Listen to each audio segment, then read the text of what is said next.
You're sitting here watching my video? What about the people who don't have access to YouTube? Did you ever think of that? The people who don't have computers or phones or tablets? What about them? Hey divas.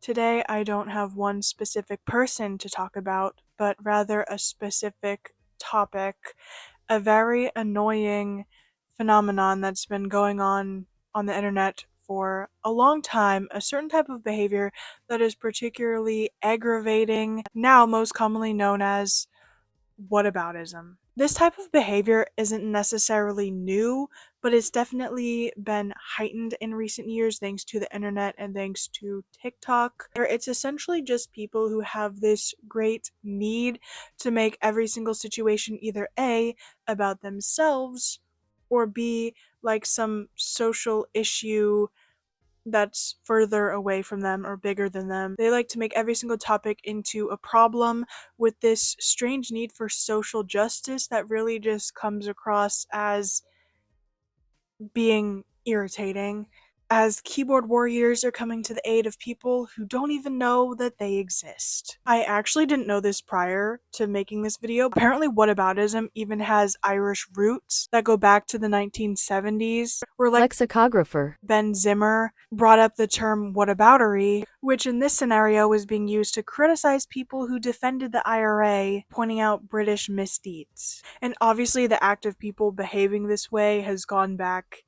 even further. I know one of the big things that people have always heard is whenever someone utters the complaint, I'm starving or I'm hungry, people always clap back with, what about the people in Africa? What about the people who can't eat? That's one of the most longest running ones that I hear frequently. But when people have access to the internet, they can truly make whataboutism about anything.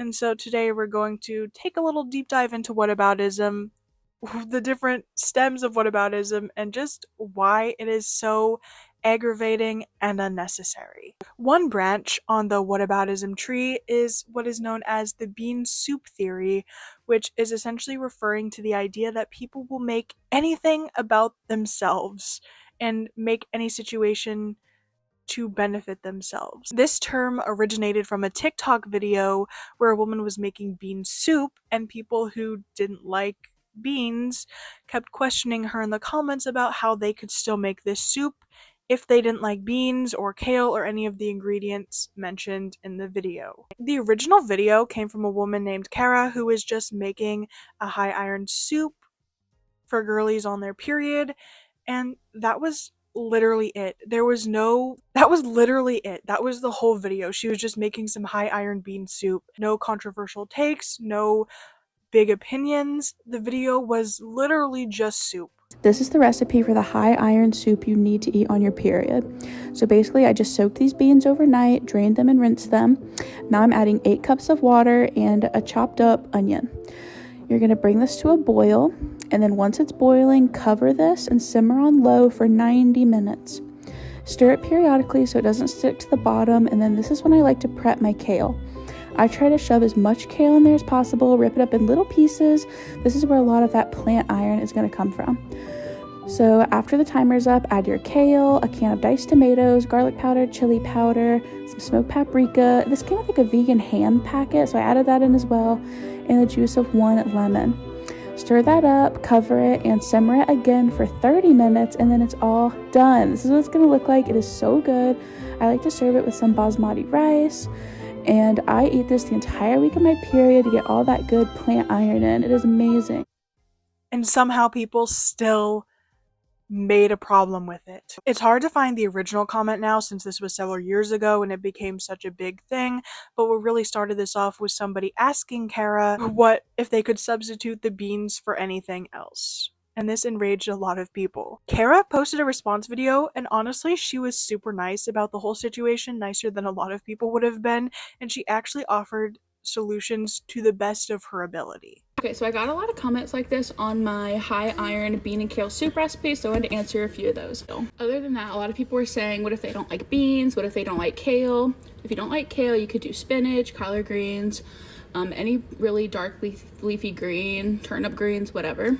For the beans though, I honestly don't really have a sub for the beans. There's a lot of high iron foods out there though.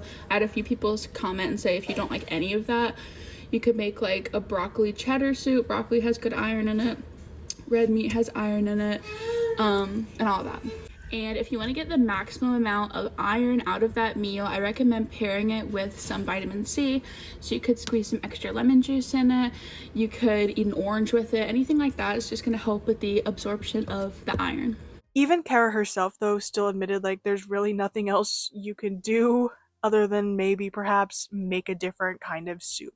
One thing that really popularized this topic was a rant that was posted by a woman named Molly following Kara's video, in which she basically called people out in their stupidity for asking for substitutions for beans in a bean soup recipe. I just saw something that pissed me off so badly, like it ruined my entire day. Like my day is fucked. Like I need to like pull myself together before I even explain it. So I see this video of a girl making a bean soup, okay? That is very critical information that this is a bean themed soup.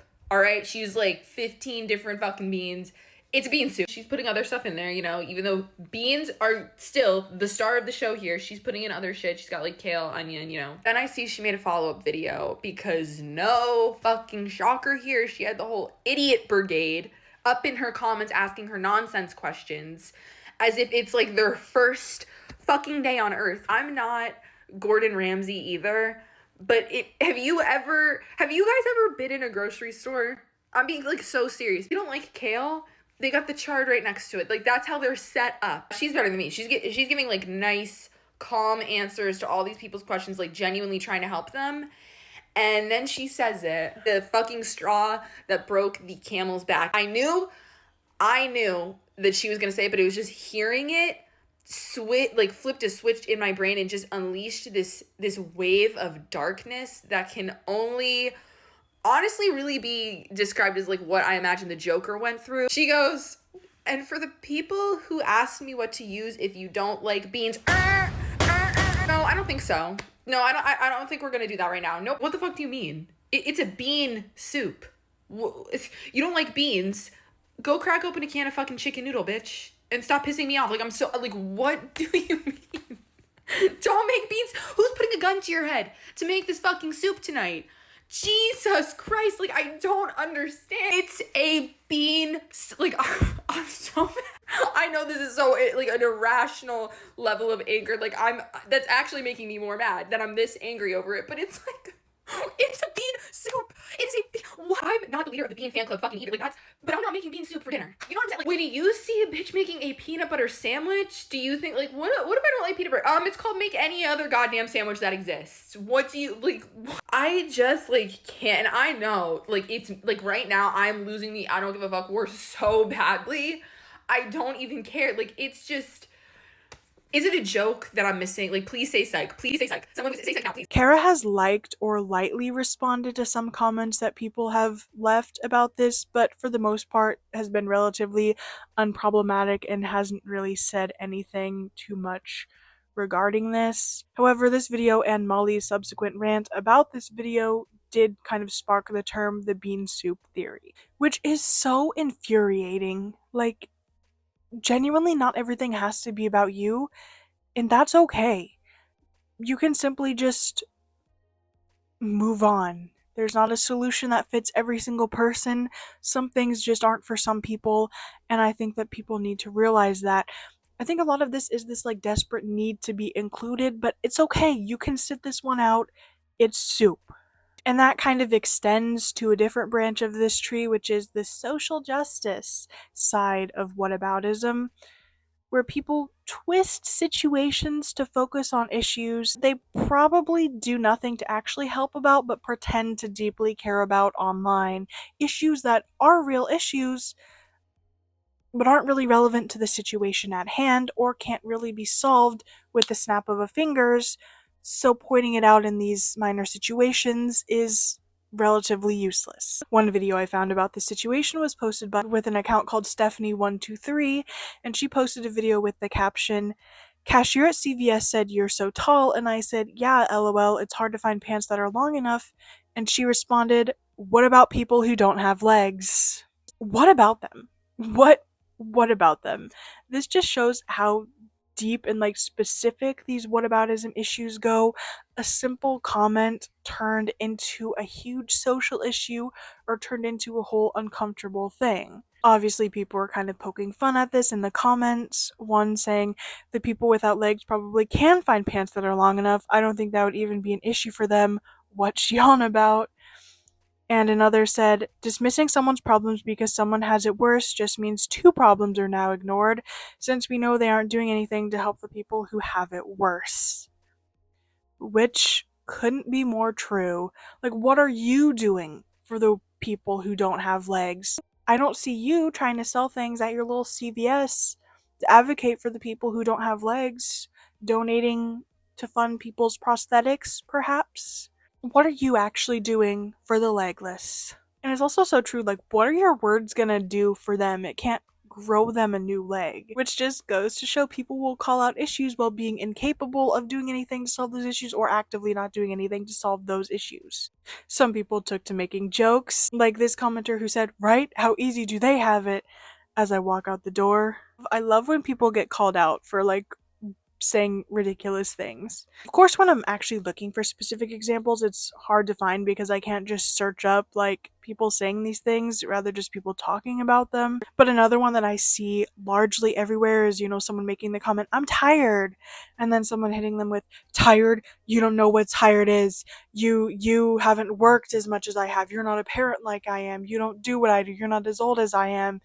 Basically like gatekeeping the feeling, which is crazy work, by the way. Or as I mentioned earlier, of course, the whole I'm starving thing is a big one too. What about the people here? What about them? What are you doing for them? And even now, people are using Palestine and the issues there, which obviously are huge. I'm not trying to say we should ignore them in any means because we should not. But people will literally have a bad day and they'll be like, well, people there have it worse. Like, okay, no one's denying that they have it horrible out there and that we need to do something, but that doesn't mean I can't also have a bad day, or that doesn't mean that people can't still have their emotions, because unfortunately we still have a life to live here. One creator posted a video which I think perfectly captures what whataboutism feels like on the internet, kind of just poking fun at it. I love pancakes. They are so delicious. Okay, well, what about waffles? So you just hate waffles? What about the waffle community? Wishing you health and happiness this season. Oh my god, that is so insulting. What about the unhealthy and unhappy people? Did you ever think about that? Don't you guys just hate when there's slow walkers on the sidewalk? Whoa, that is extremely ableist. I can't believe you would even say that. I'm disabled and I can't walk, so I love a good crispy, yummy grilled cheese, don't you? Have you ever thought about the people that don't eat dairy? Well, what's the substitute then? What do you have for us? And the sad thing is, it really isn't a stretch at all. I genuinely feel like people are always just searching for something to complain about and something to put themselves up on this pedestal. Like, I called this person out for this, and that makes me a good person. Like, your ticket to heaven is going to be a lot more expensive than just calling out people for something. I do think a tiny bit of this stems from how certain people were raised, especially people who were raised by baby boomers who kind of have this attitude like, back in my day, this, essentially putting forth the idea that other people have it worse, so there's nothing you should be complaining about because of that. I feel like a tiny bit of it does kind of stem from this. This could also definitely be a stretch, but I feel like cancel culture and how much it's been more common to cancel people on the internet plays into this too, because I feel like people are always searching for a problem and they're searching to make sure nobody's problematic, and in turn they're finding things that aren't really that problematic, but they're forming it into something just for the sake of saying, I can cancel somebody, I can call out these negative things, because nobody wants to be wrong about somebody, if that makes sense. If any of y'all have ever watched the iCarly reboot on Paramount Plus, there was an episode where the younger character Millicent was kind of checking everybody in their social media posts, looking for things that might be seen as problematic in the future. So if you're feeling worried, you might be problematic. Just call up your friend Millicent or go read a book. And that's how I feel like a lot of people act. Like they're just picking apart people's lives for the sake of finding something, anything to grasp onto to make themselves seem like the better person. Of course, another big branch on the whataboutism tree is the trauma Olympics, where people have this desperate need to make sure that someone else's problems aren't as big as either their own problems or problems otherwise known in the world. Comparing one bad thing to another to take away the effect of another bad thing. A woman named Hannah posted a video where she said, "My dad got sentenced to 30 years in prison and it hasn't really hit me yet. Next time I see him, I will be 56 years old." Obviously, sharing something vulnerable and difficult that she's going through at the moment. And you can probably take a guess as to what the comments were saying. Go ahead. Take a guess. Hannah posted a response video to this comment that said, "Cool, cool, cool. So I won't see my dad ever because he was shot in the heart when I was 2. And in the caption of her response, Hannah said, "So I'm not allowed to experience grief because your dad is dead." And honestly, props to her for actually calling this person out on their bullshit, because a lot of people aren't bold enough to. They kind of just look at it and are like, "I'm sorry." Like, I genuinely am sorry you lost your dad, but if you're genuinely that bothered by someone else missing their father, you need to go touch grass or something. Because in the real world, we can't cater to every single individual problem. Other people have fathers, and it's valid to miss them in any context that you miss them in. People these days also just seem to have the expectation that the world is obligated to tend to them and their emotions, and they just want to get through life by wearing rose-colored glasses. Newsflash, shitty things happen all over the world, and the world is not responsible to know what bothers each individual person. Now, do I think it's nice to leave a warning before talking about deep topics, especially when diving heavily into them online? Absolutely. Do I think you should leave a warning for like flashing lights that could trigger somebody with epilepsy? Absolutely. But nobody is obligated to cater to you and your emotions 24/7.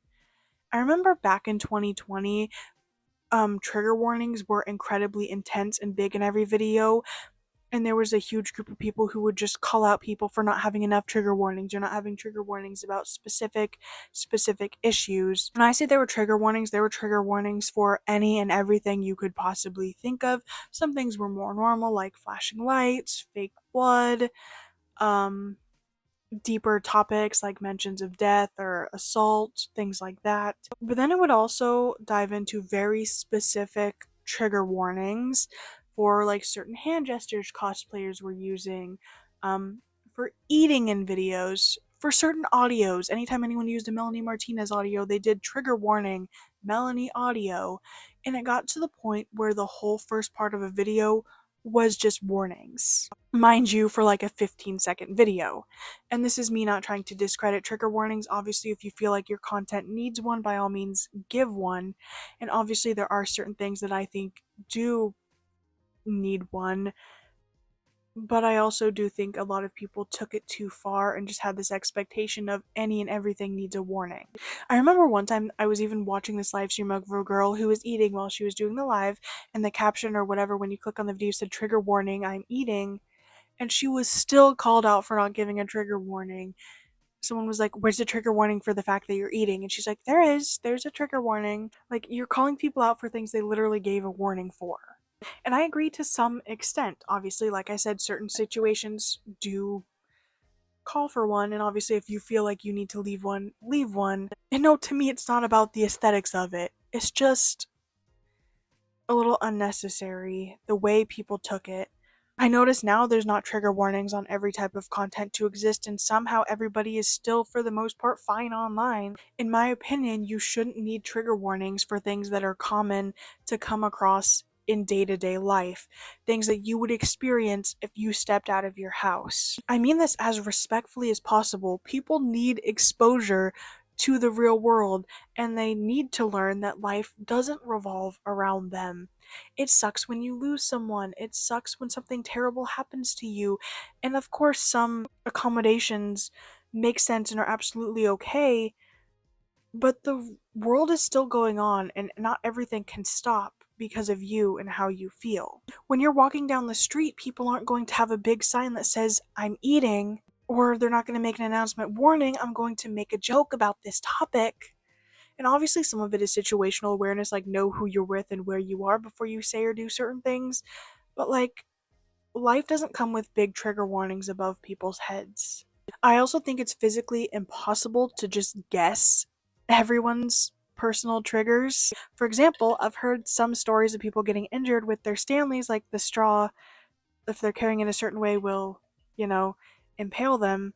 But would everyone go around expecting me to put trigger warning Stanley or, not carry it out in public because it might upset the few select people who've had horrible encounters with them? And I get that for some people, maybe online is your safe place, you're just scrolling, but like normal day-to-day encounters and experiences are normal to be on these places. The ironic thing too, most of the backlash wasn't even like this video triggered me or this upset me as a person who's experienced this. It was all, what about the people triggered by this? What about the people who've experienced this? Do you not care about them? You're offending them. It's like, we can drop this. They'll be okay. We can stop this whole social justice thing. Kind of veered on the train tracks a little bit, but the point is, things happen in the world. Everybody has issues, and nobody is directly responsible for you and how you respond to things. Obviously, it's good to be empathetic and be aware of how other people feel, but to a certain extent. And naturally, all of the comments on Hannah's video were kind of like, what the fuck? One person saying, why is the internet so weird about things? Everything is a trauma competition. And then another said, not her competing in the Grief Olympics. And my personal favorite comment, there's only one grief. We have to pass it around like a talking stick. Which is really how a lot of people act. Just for fun, I found one more example of whataboutism on Facebook, which kind of combines a lot of them, as this woman named Destiny made a post where she was talking about handing out her trick-or-treaters for Halloween some like juices, with the cute little like character lids on them. And someone commented, what if the kid is allergic to apples or oranges or grapes or any juice? Which I do get the sentiment and I do understand how it would frustrate a kid. But once again, you're looking at a very specific scenario and deeply picking it apart. Instead of simply being like, oh wow, that's cool for her to do, you had to take it and find a problem with it. I also didn't deeply research this person, but according to her comments, she actually did have other options available. Like, apparently she had Gatorade and some, like, other snacks and candy available, so she was being pretty inclusive with her Halloween selection, which is more than the vast majority of people do. Most people, it's just like a generic bucket of candy or something, and they're good to go. She was really inclusive, but the top comment was, you can't expect people to cater to every allergy. It's not on them, it's on you. I don't give my kids dyes, but I don't feel entitled to enough to think people should also have dye-free options. We go trick-or-treating and simply don't take anything they can't have. So they get less or I swap at home. It's my responsibility and not anyone else's. And the creator herself also responded, what if the kid is allergic to peanuts, chocolate, gluten, or air? That's part of trick-or-treating. People can only do so much. I personally have an apple allergy and can still drink apple juice because most people with the allergy are allergic to the enzymes in the skin of the apple, and that gets released when it's chewed. They'll just have to pass, like if I was only giving out peanut M&Ms touching all the other things and they have an allergy. And please, don't get me wrong, I know that it sucks to not be included. As somebody who was gluten-free for 7 years because I was misdiagnosed as having a gluten allergy, it sucks having to turn down things you love or things you want, but I've always found alternatives and I've found ways to cover everything and still have fun even with restrictions. Obviously, I do hope people who pass out candy or treats for Halloween are somewhat considerate, but they're really not obligated to be. My family usually at least does some assortment of candies and like little bag chips, which covers a decent range. Or I always thought someday it'd be fun to give out little like inexpensive toys that you can buy in bulk to be a little more inclusive, but nobody is obligated to. Halloween is like a free thing. You go door to door to people's houses, you can't expect them to cater to every little thing. So this was a commenter replying to the comment I mentioned. And it said, I also want to suggest maybe next time include a few more allergy-safe options, not just gluten-free or milk-free, but snacks that consider broader allergies too. Things like baby-safe puffs, toddler fruit melts, or simple rice crackers. And I'm not denying that it wouldn't be nice to have something for everyone, but the thing is, like, why are you putting this on this person who was just sharing, like, what they did for Halloween? Why are you suddenly being like, well, you should be catering to everybody? Like, get over yourself. Please. I truly feel like on the internet you're damned if you do and you're damned if you don't. There's always a problem and never enough solutions, and nobody can be 100% right and ethical and perfect. There's always going to be something wrong with something somewhere, and someone is going to find a problem. That is the unfortunate reality. I'm obviously not making this video to say that we shouldn't try and be compassionate human beings and say we shouldn't care about other people or that we shouldn't care about huge issues that are going on in the world. But sometimes people just need to take a step back and realize that not everything ties into one thing. People are allowed to have their own problems, and it doesn't mean they don't care about other problems. People don't need to compete to have the biggest problem in the world. And sometimes we just need to let people be without hounding them with comments about how they can be a better person, especially for little things where they're not even being an inherently bad person. Whataboutism is truly one of the most irritating things on the internet, and obviously it does soak into real life too. Like, I experience things like this and hear some comments in real life. But it's easier to put up this act when you're behind a screen and not in front of people who are expecting you to put on a grand performance about the topics that you fight for. But that is all for my whataboutism rant. If any of you guys have specific encounters of whataboutism, please feel free to comment them down below. I'm interested. That is going to be all for this video, and I'll see y'all in my next. Peace out.